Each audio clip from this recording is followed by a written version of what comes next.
So if we shift over to our book for the week, our book comes from the king of Blaxploitation. So we had the king of Blaxploitation paperbacks. Let me put it that way. So we had the king and queen of Blaxploitation movies, and now we got the king of Blaxploitation paperbacks with Donald Goines. And this one's titled "White Man's Justice, Black Man's Grief." Came out in 1973.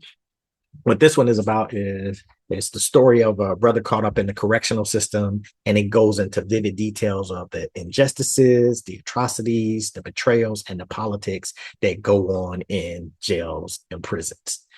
Now, the thing about this particular one is that although it was, although it's a work of fiction, Donald Goines is always this is what sets him apart from all other Blaxploitation paperback writers to me is it was fiction, but he still manages to realistically expose an unfair system that really still exists today, even 50 years after this book was written. I mean, just the preface itself, where the start of the book is titled "An Angry Preference," where he shares some information, and what he says back then in 1973 is still prevalent today. I was going to read it, but when I kind of timed it out, it's just too long. You guys don't want to hear me read 2 minutes of dialogue from the book. So if you can, check out White Man's Justice, Black Man's Grief.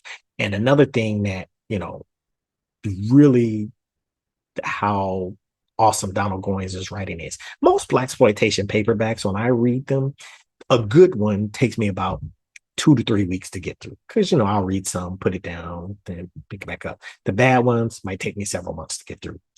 This book and most of Donald Goines' books, I got through this one in like 3 days because it's just like, just a good read, continually drawing you in, keeping you intrigued, keeping you engaged in the book. And most of Donald Goines' books are like that. So again, that's why he is the king of Blaxploitation paperbacks.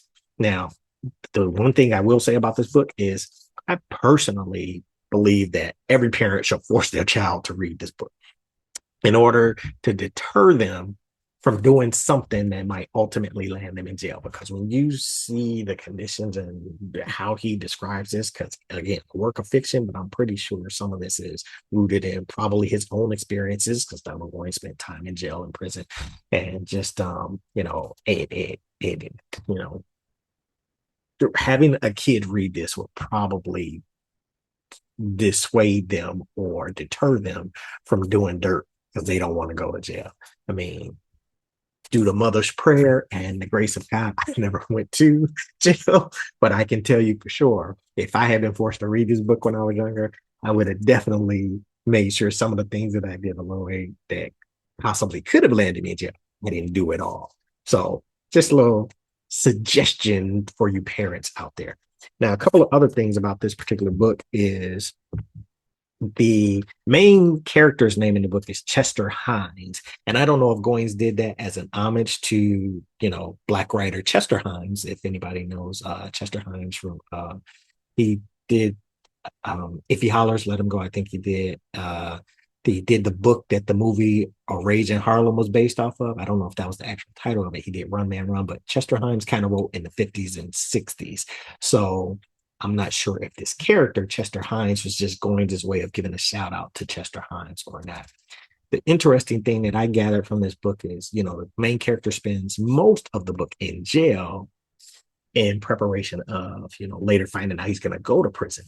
But the weird thing about this, because again, I'm not well versed in the correctional system, is it actually talks about how going to prison is better than going to jail because of the conditions and all that stuff. So, I mean, to me, I never want to go to either one of them. They both suck, but it was interesting that it was like, the characters in the book was like looking forward. If they knew they weren't getting out, they were looking more forward to going to prison instead of staying in jail.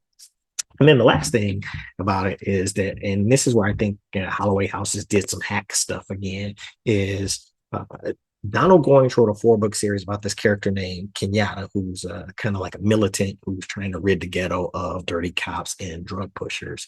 And the back of this book, so this is the 3rd edition or third cover, 3rd edition, whatever you want to call it. But the back of the book, the blurb, the book notes is actually talking about a Kenyatta plot.